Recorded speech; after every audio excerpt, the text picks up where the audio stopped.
You have been told to just think positive, to decide what you want and focus on it. And maybe you've tried, genuinely tried, while something underneath kept pulling in a completely different direction. You told yourself you wanted to heal or move forward. You believed it, but the body didn't move. The question worth asking is this: what does your body actually do when it receives two contradictory instructions at the same time? Not just the intention you say out loud, but the hidden counter-instruction running underneath. Most people respond to that by trying harder. More willpower, more focus, more discipline, without realizing they are running full effort through only half the mechanism. Every plateau and every failed attempt is the result of misdirected effort, simply because a vital layer of the mechanism remained invisible. That is the mechanism we are going to make visible here. Your body is not a passive vessel that carries your intentions around.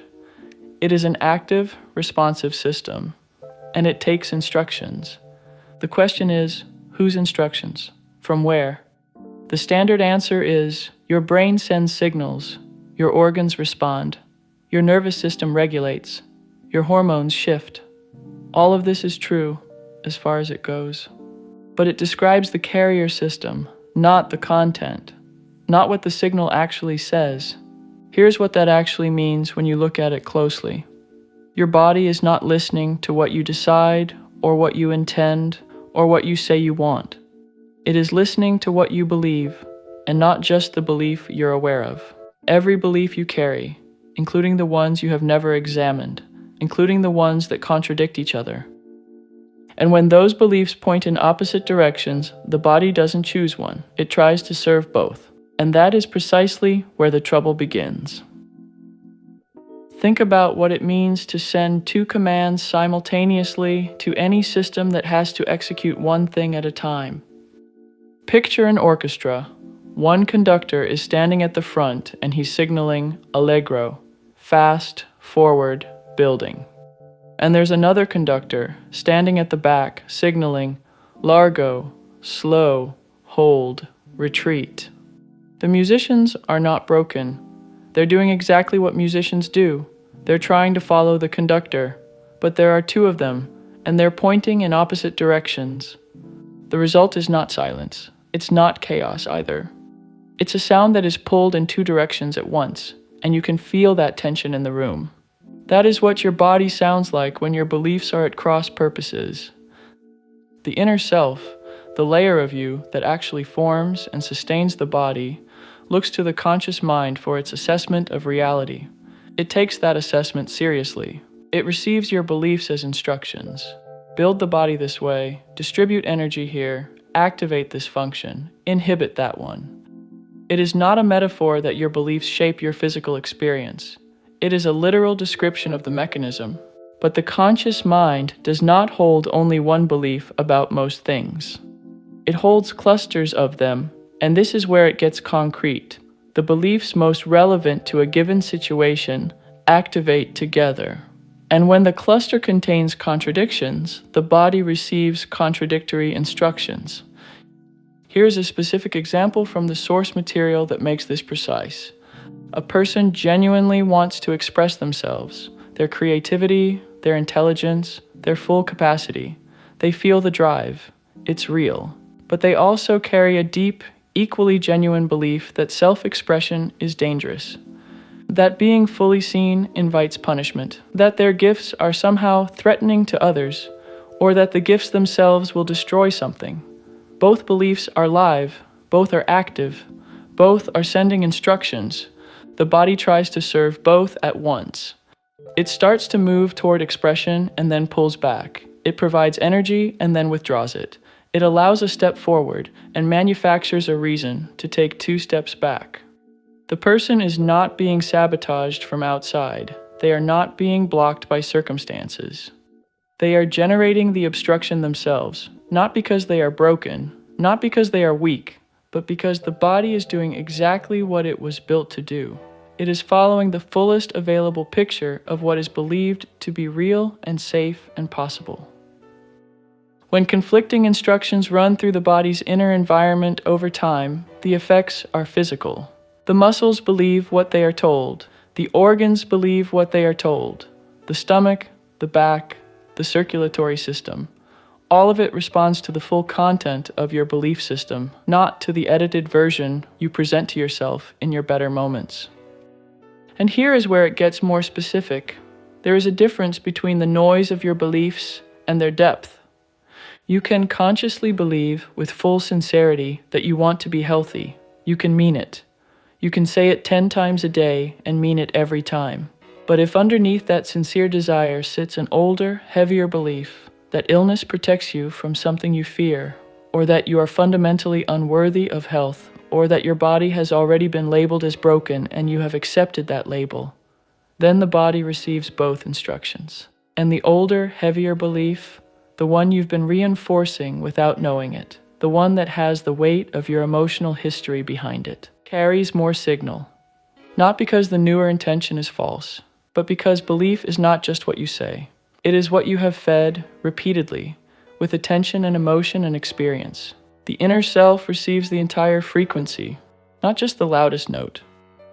Now let's pause here because this is the point where most people either get discouraged or feel blamed. And neither of those is the right response. Conflicting beliefs are not a sign of failure.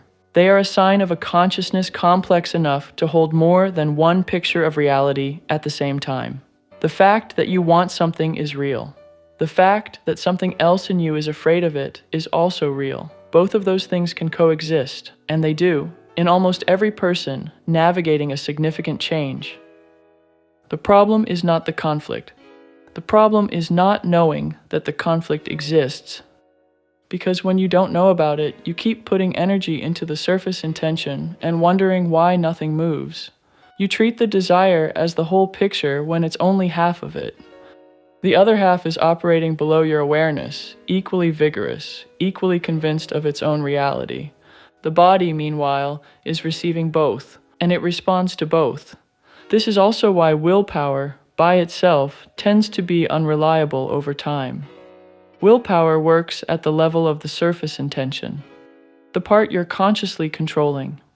But the deeper belief doesn't require willpower to operate. It has been running so long, it has become automatic. It runs on its own, without effort, without your conscious participation. While you're concentrating very hard on the intention, the belief beneath it is doing its work quietly, efficiently, and without any effort at all. And the body, which doesn't distinguish between effortful signals and automatic ones, receives them both. Modern psychology has a phrase for this. It talks about internal conflict, about parts of the self that are working at cross purposes. Trauma research has documented how the body stores the patterns of past experience, not as memories you recall, but as postures, as tensions, as automatic responses that the nervous system runs without consulting you first. What that research observes from the outside, the mechanism described here, explains from the inside. The body doesn't store trauma arbitrarily. It stores the beliefs that formed around the experience, the conclusions the system drew about what was safe, what was dangerous, who you were in that situation, what the world was likely to do next. Those conclusions are beliefs, and they continue to send instructions long after the original event is over. This is also why a purely behavioral approach, changing what you do without examining what you believe, tends to produce results that don't last. The behavior changes, the belief beneath it doesn't. And eventually the belief reasserts its authority because it is deeper in the system and the body trusts it more. The way through is not to fight the deeper belief. Trying to suppress it gives it more energy, not less. The body cannot understand a repressed instruction. It can only try to execute it through other channels. The way through is to surface it, to look at it directly, to find the point at which it formed, and to ask whether it still reflects the reality you are living now. That is not a passive process, but it is also not a war. It is the difference between fighting the second conductor and simply asking what he's trying to protect. There is one question worth sitting with this week. not to solve, but to observe. Pick one area of your life where you have been trying to move forward and keep finding yourself stopped. Something where you have applied intention and effort, and the results have been inconsistent or absent or short-lived. Now ask yourself, is there a belief on the other side of this desire that I have been treating as simply true? Not as a belief, as a fact about the world, or about me, or about what is possible. You don't need to attack it. You don't need to fix it today. But if you can locate it, if you can see it clearly enough to say, there it is, that's the other conductor, you have already changed the situation because you can only work with what you can see, and the body has been waiting for you to look. If something in this video opened a question for you about a specific pattern in your body, your health, or somewhere in your life where you keep hitting the same wall, share it in the comments. We read them, and your questions often point directly to the next topic worth exploring. You've seen what happens when your conscious desire and a deeper belief pull in opposite directions. The body tries to serve both, and the heavier one wins. That same mechanism doesn't stop at the body. It runs through every significant choice you make, including the most consequential one most people never examine clearly: who you choose to be with. Because when you choose a partner, you are not just choosing a person. You are choosing which version of yourself that relationship will make most real. Which beliefs get daily confirmation, which probable self gets pulled to the surface. That is where this goes next.